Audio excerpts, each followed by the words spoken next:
ஒரு கவர்மெண்ட் நடத்துறதுல பிரச்சனைகள் இருக்கும். பிரச்சனையை அவர் வந்து ஓவர் நைட்டே பண்ணணும்னு இங்கே அவனை ஒருத்தரை குறை சொல்லிட்டே இருக்கிறதுல உங்களுக்கு என்ன லாபம்? அதாவது ஒருத்தனை குறை சொல்லி சாவடிக்கணும்னு நினச்சா சொல்லிகிட்டே இருக்கேன். நீங்கள் என்ன பண்ணீங்கிறத யோசிச்சு பார்க்கணும். இவங்க வந்த உடனே இன்றைக்கி ராத்திரியே வந்து விஜய் வந்து அந்த ரேப் பண்ணுற பொண்ணை போய் உடனே பார்க்கணும், இங்கே வந்து ஒரு பொண்ணை அள்ளிட்டு போயிட்டானுங்க பார்க்கணுன்னா விஜய் என்ன இப்போன்னு மந்திரவாதியா என்ன ஜி பூம்பாங்க? அவருக்கு டிபார்ட்மெண்ட் இருக்குது, ஆளுங்க இருக்காங்க, அதாவது அசைன் பண்ணுவாங்க, அதுக்கு ஆள் வைக்கிறாங்க. ஐ திங்க் பொறுமையாக டைம் கொடுக்கணும். இவங்கெல்லாம் 30 வருஷமாக எண்ணத்தை கொடுங்கனானுங்க. இதே மாதிரி தான் நடந்துகிட்டு இருந்துச்சு. கவர்மெண்ட்டுங்களே அது 1000 பிரச்சனை இருக்கும். நீங்கள் இப்படி பண்ணாலும் தப்புமா, அப்படி பண்ணாலும் தப்புமா, அவன் சொல்லிட்டு தான் இருப்பான்.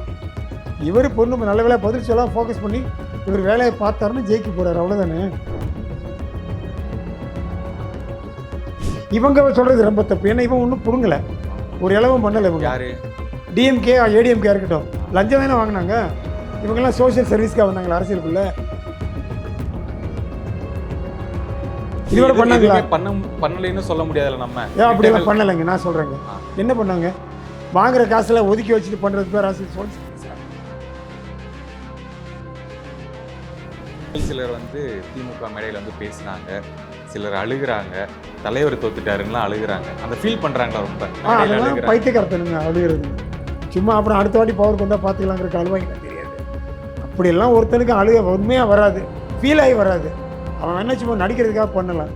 ஒருத்தர் குழுக்குள்ளையும் அழுகிறாரில்ல, மந்திரி யாரோ ஒருத்தர், அதெல்லாம் எல்லோரும் கேள்வி பண்ணாங்கல்ல.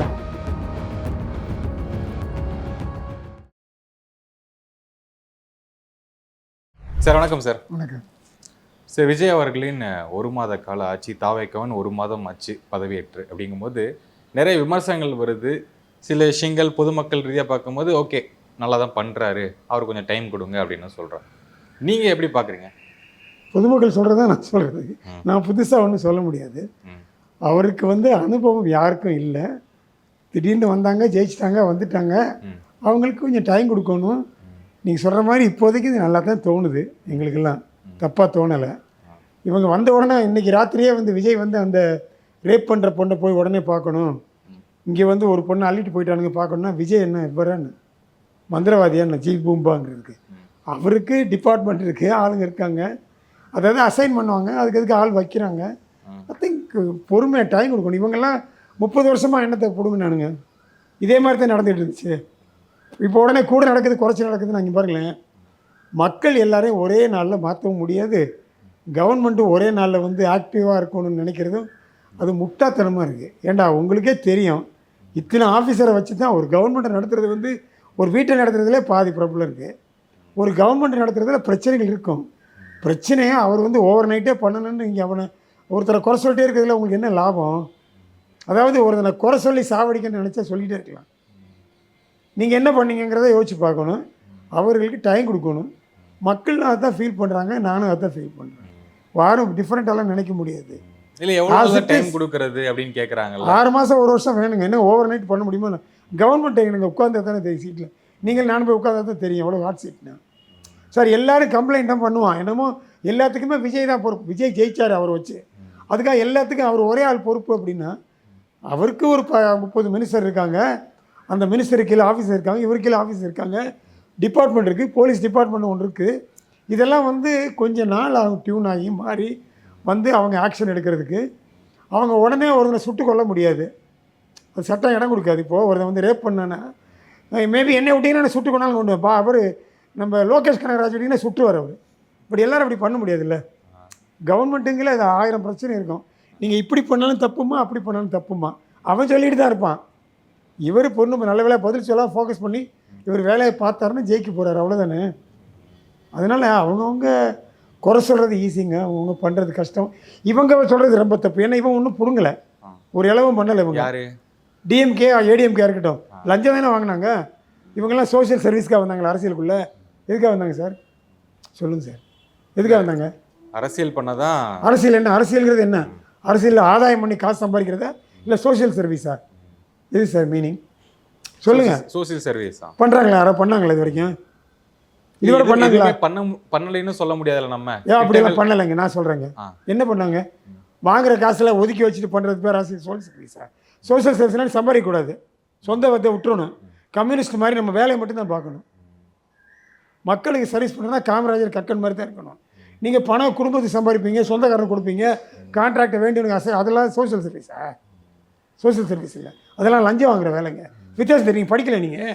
படிச்சிருக்கீங்களா? அது பேர் சோஷியல் சர்வீஸா? சொல்லுங்க சார். நீங்கள் என்ன கேள்வி கேட்டீங்களா? நான் உங்களை கேள்வி கேட்குறேன், நீங்கள் பதில் சொல்லுங்கள்.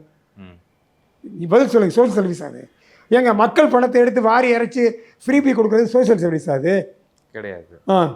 100 பேர் 1000 பேரை கஷ்டப்படுத்தி காசை வாங்கி நீ எடுத்துக்கிட்டு மீதியை கொண்ட மக்களுக்கு கொடுத்து சொந்த காசை கொடுத்த பாக்கெட்டில் எடுத்து கொடுத்தியா? நீ எடுத்து கொடுத்தியா? இல்லை. அப்போ அது சோஷியல் சர்வீஸ் இல்லைங்க. நீங்கள் தெரிஞ்சுங்க, படிச்சிருக்கீங்களா ஸ்கூலில்? சோஷியல் சர்வீஸுங்கிறது நம்ம கையில் செலவு பண்ணி, இல்லை செலவு பண்ணாமல் யார் கடத்தை வேஸ்ட் பண்ணாமல் பண்ணுறது. நான் ஒருத்தன் எனக்கு கீழே எனக்கு ஹெல்ப் பண்ணி என்னை தூக்கி கொடு அப்படின்னா அது சோஷியல் சர்வீஸ். அதுக்கு நான் 100 ரூபா வாங்கிட்டேன், சோஷியல் சர்வீஸ் இல்லை அது. So it is not commercially பெனிஃபிஷியலாக இருக்கக்கூடாது. கமர்ஷியலாக நீ பெனிஃபிட்டே வாங்கக்கூடாது. எந்த மினிஸ்ட்ரி லஞ்சம் வாங்காமல் இருந்தாங்க? இல்லை சார் உபயோகப்படுத்திக்காமல் இருந்தாங்க? யாரோ ஒருத்தர் சொல்லுங்களேன். எத்தனை பேருக்கு நான் சொல்லியிருக்கேன் சார் இன்னில நிறுத்துங்க சார், நிறுத்துனீங்கன்னா நீங்கள் பெரிய ஆள் ஆகிடுவீங்கன்னு. யாரோ பண்ணாங்களே இது வரைக்கும்? அதனால் அதை பற்றி பேசாதீங்க என்கிட்ட. நீங்கள் தெரியாத மாதிரி நடிக்காதீங்க. சோஷியல் சர்வீஸுங்கிறது அடுத்தவனுக்கு இல்லை, அவங்க தானே மக்கள் 30 வருஷம் ஓட்டு போட்டு ஜெயிக்க. அது என்ன பண்ணி தொலைகிற? ஆல்டர்னேட் இல்லாமல் ஆல்டர்னேட் வந்துருச்சுன்னு ஒருத்தன் போட்டாங்க. இப்போ நான் வெயிட் பண்ணி தானே ஆகணும். இவ்வளோ நாள் ஆல்டர்னேட் இல்லை சார். இவங்க மக்களுக்கெல்லாம் அறிவெல்லாம் ரொம்ப கம்மி சார். இந்தியாவில் மட்டும் இல்லை, உலகம் பூராமே மக்களுக்கு அறிவு கம்மி தான். நீ வெள்ளைக்காரன் பூரா அறிவாளி நினைக்காதீங்க. எல்லாருக்கும் அறிவு. எல்லோரும் என்னென்னா இந்த செம்மறி ஆடு மாதிரி கூட்டங்க. இவனுக்கு குத்துனா அவனுக்கே குத்துவானுங்க. இவன் ஏதாவது ஒரு கரெக்டான மேட்ரு வச்சானா சிம்பத்தியில் ஓட்டை குத்துவானுங்க. மக்களை நீங்கள் மாற்ற முடியாதுங்க. அப்படி அறிவாக சிந்திச்சு ஓட்டு போடுறதெல்லாம் ஆள் கிடையாது இந்த ஊரில். எந்த ஊர்லையும் கிடையாது. விஜய்க்கும் சிந்திக்காம தான் ஓட்டு போட்டாங்க எடுத்துக்கலாமா? நிச்சயமாக கிளாமருக்காக, ஒரு மாற்றத்துக்காக ஓட்டு போடாங்க. கொஞ்சோண்டு சிந்தனை அதில் இருந்திருக்கும். ஒரு மாற்றம் வேணும், ஒரு ரெவல்யூஷன் மாதிரி. சரி, இந்த பையன் வராரு புதுசாக ஃப்ரெஷ்ஷாக பேசுகிறாரு, என்ன தான் பண்ணுவார்னு பார்ப்போம். அப்படி தானே மாற்றி போட்டாங்க. ஏடிஎம்கே டிஎம்கேக்கு இப்போ மாற்றி போட்டிருக்காங்க. காங்கிரஸ்லேருந்து டிஎம்கே வந்தாங்க. அப்புறம் நடுவில் எம்ஜிஆர் வந்தோடனே ஏடிஎம்கே எம்ஜிஆர் நம்பி போட்டாங்க. இப்போ அவங்க மாற்றி பண்ணாங்க. இப்போ இவர் வந்திருக்காரு, இவருக்கு போட்டிருக்காங்க. இவருக்கு 5 வருஷம் கொடுக்கணும், அட்லீஸ்ட் 2-3 வருஷம் கொடுக்கணும். வேலை நான் ஓவர் நைட்லாம் பார்க்க முடியாதுங்க. எல்லாருக்கும் அனுபவம் வேணும், அதுக்கு காசு வேணும். கஜானா காலின்னு இவன் சொன்னால் அவன் இல்லைன்றான். சும்மா அதாவது குறை சொல்கிறது நிறுத்தணுங்க. குறை சொல்லிக்கிட்டே இருக்கலாங்க. நம்ம வீட்டுக்கு வந்தால் மருமகள் உடனே குறை சொல்கிறோமா? குறை சொன்னால் ஓடி போயிடும் மருமகள். அதெல்லாம் நம்ம இருக்கிறத வரைக்கும் வச்சுக்கிட்டு என்ன பெட்டராக பண்ண முடியும்னு அவங்க பார்ப்பாங்க. அவங்களுக்கு டைம் கொடுக்கணும். இவர் ஸ்டாலின் அவர்கள் சொன்னது என்னென்னா 3 மாதம் இந்த ஆட்சி தாங்குமா? அவர் தெரியாமல் அவர் இயலாமையில் பேசுகிறாருங்க. பாவம். அவர் பவரை பார்த்துட்டாரு, பணத்தை பார்த்துட்டாரு, எல்லா வசதியும் பார்த்துட்டாரு. திடீர்னு உனக்கு வசதி இல்லைடான்னு சொன்னால் என்ன பண்ணுவார்? அவர் எதிர்கட்சி தலைவரும் கிடையாது, கவர்மெண்ட்டோட உதவும் கிடையாது. 5 வருஷம் இருந்துட்டு திடீர்னு உங்களை பிடுங்கினா நீங்கள் கோவப்பட மாட்டீங்கள? மனுஷன் தானே நீங்கள். மனுஷனுக்கு கோவம், எமோஷன், கோவம், ஆத்திரம் எல்லாம் வரும். இயலாமை அது வரலைன்னா அவர் மனுஷன் இல்லை. அவர் மனுஷன். அவருக்கு வருது ஆத்திரம், பேசுகிறாரு. அவர் பாவம் பேசுகிறாரு. அது இவர் பேசுகிறதெல்லாம் பண்ணிட்டார். அவர் இவ்வளோ நாள் என்னென்னமோ பேசுகிறாங்க, எல்லாம் பண்ணிட்டாங்களா? ஹிந்துக்கு எகென்ஸ்ட் அதுக்காக வேலை பார்க்குறாங்க சார். எதுக்காக பார்க்குறாங்க? நீ ஹிந்துவா முஸ்லீமா? நான் ஹிந்து சார். ஹிந்து தானே. நம்மளுக்கு எகென்ஸ்டாக வேலை பார்க்குறாங்களா அவங்க? ஏன் முஸ்லீம் நம்மளுக்கு வேண்டாதவனே? எனக்கு ஹெல்ப் பண்ணாமல் முதல்ல என் வாழ்க்கையில் என்னை சரி பண்ணாமல் முஸ்லீம் தான். நம்ம முஸ்லீம் வெறுக்கிறோமா? இல்லை கிறிஸ்டினை வெறுக்கிறோமா? எனக்கு கற்றுக் கொடுத்தது லாயலா காலேஜ். ஸோ எனக்கு கிறிஸ்டியனும் முஸ்லீமும் இல்லாமல் நான் இல்லவே இல்லை, என் வாழ்க்கையே இல்லை. அப்போ ஏன் அவங்கள ஒருத்தங்களை ஏற்றி ஒருத்தங்களை இறக்கி? எல்லோரும் சமம் தானே சார். அப்புறம் எதுக்கு இந்த சிஏஏ குறை சொல்கிறானுங்க? சட்டம் எல்லாருக்கும் பொது சிவில் சட்டம் தாங்க வரணும். நான் சொல்கிறேங்க, நான் பெரிய பாலிட்டிஷியன் கிடையாது, நான் சாதாரண மனுஷன். நான் முஸ்லீமும் இல்லை, இதுவும் இல்லை, அதுவும் இல்லை. நான் கோயிலுக்கு கூட ரொம்ப போகிறதில்ல. என்னை பொறுத்தவரை எல்லா மதமும் ஒன்று, எல்லா ஜாதியும் ஒன்று தான். நான் எத்தனை வாட்டி டீட்டெயில் சொல்லியிருக்கேன். எங்கள் ஊரில் கீழ் ஜாதி மேல் ஜாதியெல்லாம் கிடையாது, ரொம்ப ரொம்ப கம்மி. கோயில் சிலையை கீழ் ஜாதி ஆளு தான் தூக்குறாங்க. உடனே அவங்க கீழ் ஜாதின்னு அர்த்தமா? கிடையாது, அவங்க தான் தூக்குறாங்க சார். அவங்களுக்கு நம்ம மரியாதை கொடுத்து தான் சாப்பாடு போடுறோம். ஸோ அதனால் இதெல்லாம் இவங்களாக பண்ணிக்கிறது. 2 பேர் கிறுக்கனுங்க இருக்கானுங்க. அவனுக்கு என்னமோ கீழ் ஜாதியில் நாங்கள் வந்தால் கிழிச்சிட்டேன்றா. டே இதெல்லாம் நிறுத்துங்கடா. எல்லோரும் ஒரே அளவு தான்டா. எவனும் கீழ் ஜாதி இல்லை, எவனும் மேல் ஜாதி. எல்லோரும் மனுஷன். எல்லாருக்கும் 2 கை தான், 2 காலு தான், 2 கண்ணும். அப்படி தான் இருக்குது. நீ ஒன்றும் உயர்ந்தவன், அவன் தாழ்ந்தவன், அவன் உயர்ந்தவன், நீ தாழ்ந்தவன் இல்லை. முதல்ல அந்தளவுக்கு அறிவை வளர்த்துங்க. மக்களுக்கு சொல்கிறது நல்லது சொல்லுங்கள். இந்த லோகேஷ் கனகராஜ் மாதிரி வந்த உடனே ஒருத்தனை அடிக்கணும், கொல்லணும், குத்தணும், இதான் வாழ்க்கையா? டெய்லி அடிக்கிறேன் நீ யாரையாவது வீட்டில்? இல்லை, நான் அடித்ததே இல்லை என் பிள்ளைங்களை கூட. எதுக்கு அடிக்கணும்? அதான் வாழ்க்கையா? இது இப்படியா கற்றுக் கொடுக்குறீங்க பிள்ளைங்களுக்கு? இவர் சாணக்கியா என்ன சொன்னார்? குழந்தைகளை நீ ஒரு குருகுலத்துக்கு அனுப்புனீன்னா நல்ல பழக்க வழக்கம் வர்றதுக்காக தான் அனுப்புகிறேன். அங்கே வந்து இப்போ அடிக்கிறது வெட்டுறது குட்டுறதுக்காக அனுப்பலை.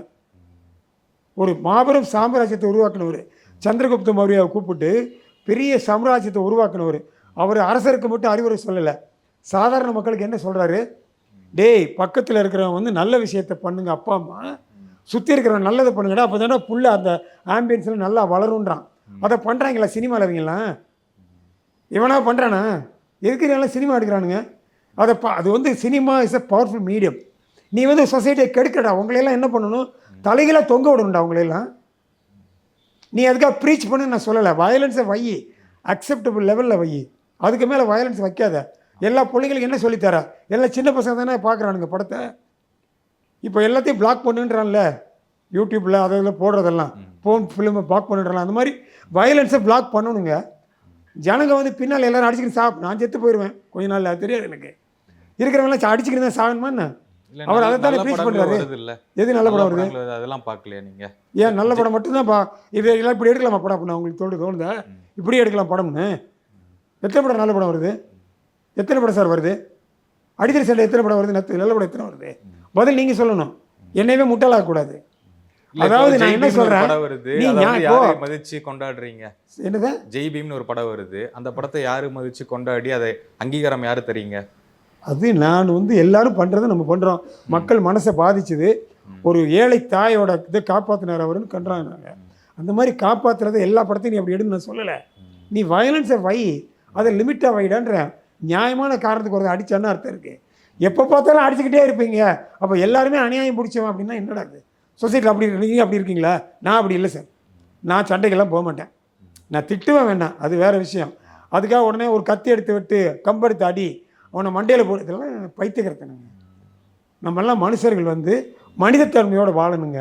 இல்லை அது வந்து ஒரு சினிமா, ஒரு ஆக்ஷன் படம் ஸ்டைல் அப்படி தனியாக பார்த்துக்கலாம். அப்படி யார் பார்ப்பாங்க? அப்படி பார்க்குறாங்களா மக்கள்?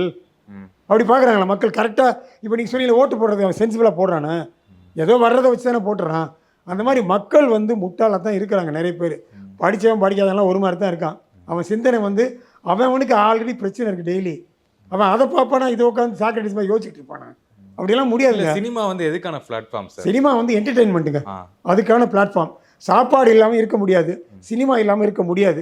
அந்த என்டர்டெயின்மெண்ட் பிளாட்ஃபார்மில் கெட்டதை சொல்லாதீங்கன்ற நான்.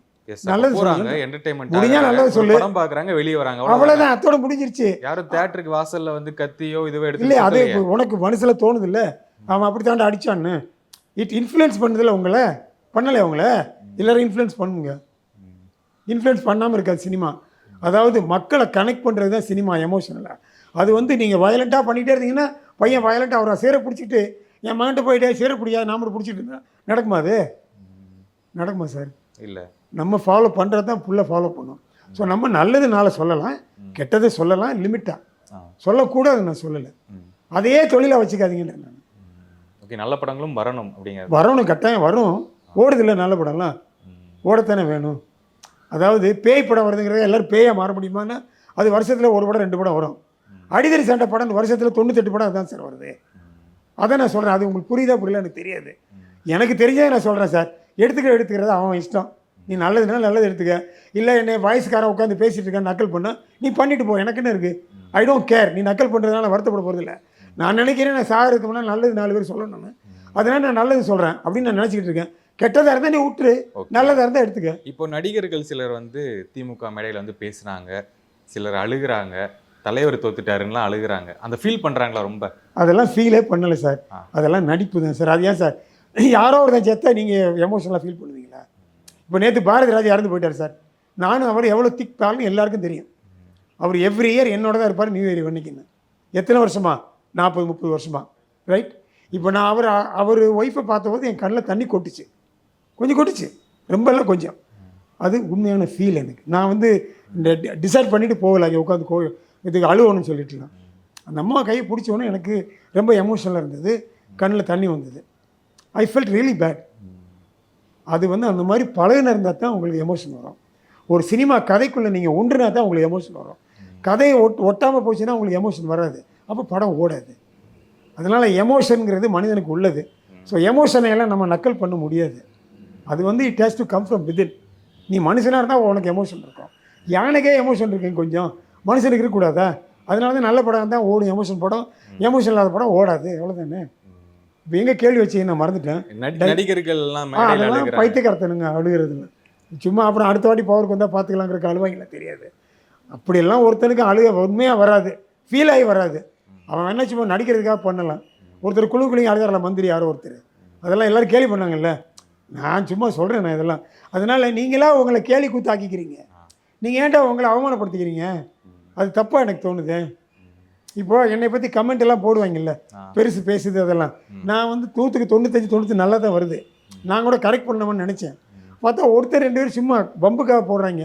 அப்புறம் நான் நினச்சேன் நான் பேசுறது கரெக்ட் தான் போட்டிருக்கு, தப்பு இல்லை அப்படின்னு தான் நான் பேசுகிறேன். இப்போவும் எனக்கு தெரியாதான் நான் பேச முடியும், எனக்கு தெரியாத நான் கற்பனை பண்ணி பேச முடியாது.